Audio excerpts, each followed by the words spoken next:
आदेश आदेश अलख निरंजन, हर हर महादेव। मैं एस्ट्रो मित्र प्रवीण आप सभी का हार्दिक अभिनंदन करता हूं। आज बात करेंगे 10 मार्च 2024 के कन्या राशि फल की, विर्गो हॉरोस्कोप 10 मार्च 2024। भैया रविवार का दिन है, सूर्य नारायण का दिन है। सूर्य नारायण के चरणों में नमन करते हुए आज के दिन की शुरुआत करेंगे। फाल्गुन कृष्ण पक्ष की अमावस्या तिथि रहेगी। अमावस्या पर पितरों के लिए एक छोटा सा उपाय आपको बताते हैं। पितरों के तर्पण कैसे किया जाए जिससे कि पितरों की कृपा मिले। जिनकी कुंडली में पितृ दोष है वो भी इस उपाय को करें। कैसे करना है, एक गिलास लीजिए या एक लोटा लीजिए, उस लोटे में थोड़ा सा गंगा जल डालिए, उसके बाद उसमें थोड़ा सा कच्चा दूध डालिए, उसके बाद उसमें थोड़े से काले तिल डालिए और फिर उसको जल से, शुद्ध जल से भर दीजिए और अपनी छत पर चले जाइए। दक्षिण दिशा की ओर मुंह कीजिए और यहाँ से जल डालते हुए अंगूठे से निकाल दीजिए। तर्पण करना कहते हैं। वो देव पितरों को याद करते हुए दे ओम देव पितरोभ्यो नमः, देव पितरों की जय हो, पितृ देवता की जय हो, ऐसा कहते हुए उस जल को दक्षिण की तरफ अपने पितरों के निमित्त आप तर्पण कीजिए। इससे आपको पितरों की कृपा मिलेगी। और एक गिलास कच्चा दूध और 4 पेड़े मिनस करके पितरों के नाम से ब्राह्मण को मंदिर में जाकर के दे करके आइए। इससे आपको पितरों की कृपा मिलेगी। यह उपाय कीजिएगा। यह उपाय बहुत ही सटीक है और इस उपाय को यदि रोज कर लेते हैं तर्पण वाले को तो भैया कैसा भी पितृ दोष हो धीरे धीरे वो समाप्त हो जाता है और पितरों की कृपा मिलती है। पितरों की कृपा के बिना जिंदगी में रंग नहीं आ सकते, ध्यान रखिएगा। अब बात करते हैं आज के गोचर की। तो सूर्योदय है जो सुबह को 6:36 पर हो रहा है। सूर्यास्त शाम को 6:26 पर होगा। विक्रमी संवत 2080 में अभिजीत मुहूर्त का समय 12:07 से दोपहर 12:55 तक रहेगा। राहु काल दोपहर 4:58 से 6:26 तक रहेगा और दिशा शूल पश्चिम दिशा की रहेगी।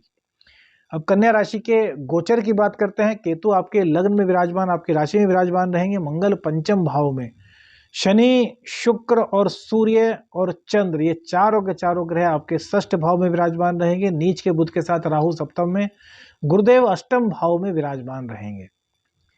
आज चंद्रदेव जो है वो बृहस्पति के नक्षत्र से गोचर करेंगे तो थोड़ा सा लाभ तो मिलेगा, लेकिन अभी परेशानियां हटी नहीं है भैया। अमावस्या योग पूर्ण रूप से हावी है, विष दोष पूर्ण रूप से हावी है। तो विष दोष के कारण मानसिक परेशानियां। देखिए, एक चेतावनी उन लोगों को जरूर देना चाहते हैं जो जल से संबंधित स्टंट करते हैं, जो राफ्टिंग वगैरह करते हैं। जल में होता है ना कि बहुत से लोग राफ्टिंग वगैरह करते हैं, वो बिल्कुल भी मत करें। और जिनका चंद्रमा पीड़ित है भैया वो तो आज बिल्कुल भी पानी में, गहरे पानी में मत जाएं, वरना भैया दुर्घटना के संकेत आज मिलते हैं। क्योंकि विष दोष भी है, अमावस्या दोष भी यहाँ पर बना हुआ है। तो बहुत ज़्यादा सावधानी आपको रखनी है। यदि आपको ऊंचाई से डर लगता है, आपको पानी से डर लगता है, आपको रात्रि में नींद नहीं आती, छींक जल्दी जल्दी आते हैं, कोल्ड जल्दी जल्दी हो जाता है, एलर्जी जल्दी जल्दी हो जाती है, तो ये कहीं ना कहीं चंद्र की कमजोरी की निशानी है। और ऐसे लोगों को आज बिल्कुल दूर रहना है पानी के स्टंट से, ऊंचाई के स्टंट से, या फिर किसी भी ऐसे गेम से जिसमें कि पानी से होकर के आपको गुजरना है। बहुत ध्यान से, क्योंकि ये भैया बहुत ही महत्वपूर्ण चीज है। जो लोग अवसादग्रस्त हैं, जो लोग टेंशन में रहते हैं, जिन लोगों को दौरे पड़ते हैं, उनको भी आज सावधान रहना है, क्योंकि वो कहीं ना कहीं थोड़े से आउट ऑफ कंट्रोल हो सकते हैं। अमावस्या योग पर क्या होता है कि चंद्रदेव पूरी तरीके से पीड़ित हो जाते हैं और व्यक्ति भावनाओं में बह जाता है, वो नेगेटिव हो या पॉजिटिव। अब देखिए, पॉजिटिव तो होंगी नहीं क्योंकि चंद्रदेव पीड़ित हो रहे हैं 2-2 ग्रहों के साथ, सूर्य से भी और शनि से भी। तो यहाँ पर आपको उनको संभालना होगा। आपको आपके अपनों को यदि इस प्रकार की कोई दिक्कत है तो उनको आपको संभालना होगा, उनको प्रेम से बहलाना होगा, उनके पास बैठ कर के उनको समय देना होगा, उनको अपनापन दिखाना होगा जिससे कि वो अवसाद से दूर हो सके। अवसाद को दूर करने के लिए हम झाड़ा भी लगाते हैं, धागा भी देते हैं। तो यदि किसी के परिवार में इस तरह की कोई ज़्यादा दिक्कत किसी अपने को है तो जो व्हाट्सएप पे जो नंबर आ रहा है स्क्रीन पर आपके, उस पर व्हाट्सएप मैसेज कीजिए, आपसे संपर्क किया जाएगा, है ना। उसका एक प्रोसेस होता है, वो आपको फॉलो करना होगा। अब बात करते हैं इनकम की। तो खस्टेश से खस्टेश आपके चंद्र का घर है, एकादश घर है, तो धन तो आएगा, लेकिन देखिए थोड़ी सी परेशानी आपको झेलनी पड़ेगी। धन आएगा लेकिन धन आने में दिक्कत नहीं होगी, हाँ उसका रेशो कम हो सकता है, लेकिन धन ना आए ऐसी कोई प्रॉब्लम यहाँ पर नहीं दिखाई दे रही, क्योंकि मंगल देव की नीच दृष्टि भी एकादश भाव पर है और राहु की दृष्टि भी है। अब राहु के साथ नीच के बुध हैं, तो कैरियर में दिक्कत, नौकरी में दिक्कत कहीं ना कहीं भैया रहेगी। तो इसको आपको संभालना होगा। कैसे संभालें इसको? एक तो अपनी वाणी को अच्छा कीजिए और जवाब ना तुरंत देने की कोशिश मत कीजिए, क्योंकि तुरंत जवाब देंगे तो आपके मुंह से कुछ ना कुछ गलत निकल जाएगा, चाहे आप चाहें या ना चाहें। तो सपोज ने कुछ पूछा तो थोड़ा सोचिए, उसके बाद जवाब दीजिए। थोड़ा धीरे धीरे जवाब दीजिए, शालीनता से जवाब दीजिए। तुरंत फुरत जवाब मत दीजिए, क्योंकि तुरंत फुरत जवाब दिलाएगा बुध नीच का बुध राहु के साथ। क्या पता क्या निकलवा दे और भैया बॉस आपको नौकरी से ही निकाल दे। इस तरह की प्रॉब्लम्स हो सकती हैं भैया। हम सोच रहे थे कि नहीं बताएंगे, लेकिन यार आप लोगों का प्रेम इतना मिल रहा है, देवियों सज्जनों का, लड़कियों का, लड़कों का, सभी का इतना प्रेम मिल रहा है कि हम कोई बात छुपा नहीं पाते। हमारे जो फ्रेंड है, जो विपिन जी हैं, वो कहते हैं कि कभी कभी कुछ पर्सनल कंसल्टेंसी के लिए भी रख लिया करो, लेकिन हमने कहा कि यार जो भाग्य में होगा वो तो मिलेगा, हम क्यों छुपाएं जब इतना साथ हमारा सब कन्या राशि वाले लोग दे रहे हैं, सभी राशि वाले लोग दे रहे हैं। तो ये चीजें आपके साथ हो सकती हैं। तो इसके लिए क्या उपाय करें? बुध को कैसे अच्छा करना है? नाक पर आपको इत्र लगाना है रोज की, और चंदन का, और हरी घास पर 6 मिनट आपको नंगे पांव चलना है। तो बुध की जो नीचता का दुष्प्रभाव है ना, वो काफी हद तक कम हो जाएगा। लेकिन धीरे धीरे बोलने की कोशिश कीजिए, तुरंत हाजिर जवाबी में अभी मत पड़िए जब तक कि बुधदेव नीच के हैं। ठीक है। अब चंद्रदेव बृहस्पति के नक्षत्र से गोचर कर रहे हैं। तो बृहस्पति क्या है? बृहस्पति आपकी कुंडली में चतुर्थेश है और सप्तमेश है। तो कहीं ना कहीं आज थोड़ा सा लाभ आपको दाम्पत्य जीवन में मिलेगा। पार्टनरशिप में हो सकता है थोड़ा सा आपको लाभ हो जाए। माँ की सहायता से, माँ की सलाह से जो कार्य का आप करेंगे उसमें भी आपको लाभ मिलेगा। और एक उपाय आपको बता दें, एक तो शिव तांडव स्तोत्र का पाठ करना है, भगवान शिव पर आपको दूध अर्पित करना है। और आज माँ के पाँव दूध से धोइए, और जो दूध माँ के पाँव को धोकर नीचे गिरता रहे, वहां पर एक मिट्टी का पात्र रख दीजिए, उसमें इकट्ठा कीजिए, और वो गाय माता को दूध पिला, वो सॉरी गाय माता कह रहे हैं, कुत्तों को, स्ट्रीट डॉग को वो आप दूध पिलाइए। इससे भी आपको आज जो ये दौरे की प्रॉब्लम है, मानसिक अवसाद की प्रॉब्लम है, नींद न आने की प्रॉब्लम है, चिड़चिड़ा होने की प्रॉब्लम है, इनसे आपको कहीं ना कहीं भैया निजात मिलेगी। ज्यादा सोचिए मत, कार्य में बिजी रहिए, क्योंकि केतु आपकी राशि में विराजमान है और उनकी नजर जो है वो फिलहाल नीच के बुध पर है।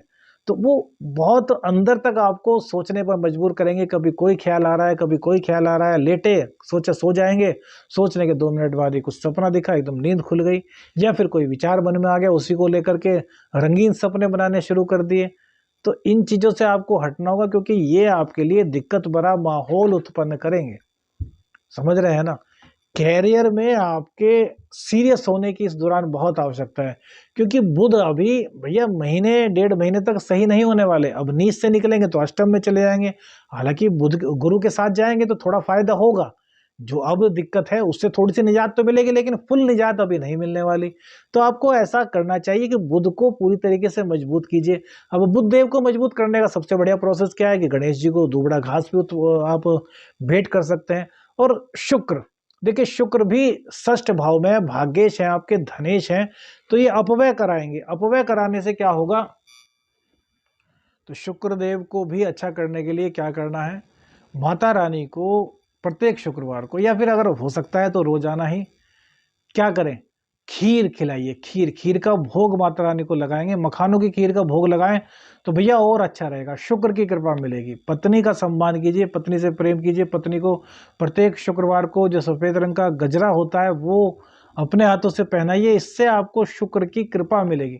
अब बहुत से लोग कहेंगे कि भैया हमारी तो पत्नी नहीं है, तो भैया उनके घर में अगर 10 साल से बड़ी कोई बहन है तो आप उसको भी दे सकते हैं, क्योंकि वो भी कहीं ना कहीं शुक्र ही हैं। 10 साल से बड़ी लड़कियां, 18-20 साल तक की, 22 साल तक की, तो आप उनको दीजिए। उनको क्या देंगे? तो उनको गजरा नहीं देना, उनको अपने हाथ से खीर खिलाइए, उनको सुगंधित कुछ भी जो स्प्रे वगैरह होते हैं, जो इत्र वगैरह होते हैं, उनको दीजिए, तो शुक्रदेव की कृपा आपको प्राप्त होगी। मतलब हर ग्रह को, यदि ग्रह खराब है तो उसको पॉजिटिव करने का प्रयास करना है, जिससे कि आपको शुभता मिल सके, अशुभता आपसे दूर भाग सके। और अभी जब तक शुक्र यहाँ पर पीड़ित हैं, क्योंकि देखिए शुक्र छठे स्थान में अच्छे होते हैं, लेकिन फिर भी कहीं ना कहीं 8 मार्च से 16 मार्च तक, 15 मार्च तक सूर्य के साथ शुक्र हैं, तो पीड़ित रहेंगे, जलाएंगे, तो वासना की अधिकता रहेगी, अपने शरीर का नुकसान आप लोग खुद ही करेंगे। तो इससे बचने के लिए क्या करें कि रोजाना, शुक्रवार से शुरू करके रोजाना 2-4 बूंद कपूर के तेल की स्नान के जल में डालिए और उससे स्नान कीजिए। तो इससे शुक्र की पावर बढ़ेगी। इससे जो मन में अलग तरह के विचार या वासनात्मक विचार आएंगे, उन पर आपको कंट्रोल करने की शक्ति प्राप्त होगी। और जब आप खुद पर कंट्रोल कर लेंगे तो फिर भैया कैसे नुकसान हो पाएगा, क्योंकि कंट्रोल ही सबसे बड़ी चीज़ होती है। और हम चाहते हैं जो हमसे लोग जुड़े वो कंट्रोल करने की सोचें, तो कंट्रोल कर भी पाएँ, उसके लिए उनको उपाय। और जो लोग भैया कंट्रोल करने की सोच ही नहीं सकते, वो भैया उसका तो हम क्या कर सकते हैं, तो जो उनके भाग्य में लिखा है वो होना ही है। तो जो लोग कंट्रोल करना चाहते हैं, जो लोग चाहते हैं कि यार हम क्या करें जिससे कि हमारा जीवन अच्छा हो सके, तो वो क्या करें, वो चीज़ें हम आपको बता सकते हैं। और जिनको कुछ करना नहीं भैया, उसके लिए हम कुछ भी नहीं बता सकते, है ना? वो तो जो भाग्य में लिखा है वो होता ही रहेगा, लेकिन जो अच्छा चाहते हैं उनके लिए उपाय बताते हैं, तो ये उपाय कीजिए। कुल मिलाकर के स्थिति आपके लिए शुभ है, इस स्थिति को शुभ करने के लिए जो उपाय बताएँ वो कीजिए, तो नेगेटिविटी खत्म होगी, शुभता आएगी। बृहस्पति देव की कृपा आपको और ज़्यादा प्राप्त करनी है, तो जो केसर होती है, केसर को गंगा जल में घोल लीजिए और इस उँगली से, जो अनामिका सूर्य की उँगली होती है, उस केसर का तिलक सबसे पहले अपने माथे पर कीजिए, फिर अपनी जीभ पर कीजिए, फिर कंठ पर कीजिए, नाभि पर कीजिए। इससे क्या है कि आपके जो दोष हैं वो समाप्त होंगे, दाम्पत्य जीवन में आपके कहीं न कहीं निखार आएगा। आदेश आदेश अलख निरंजन। हर हर महादेव।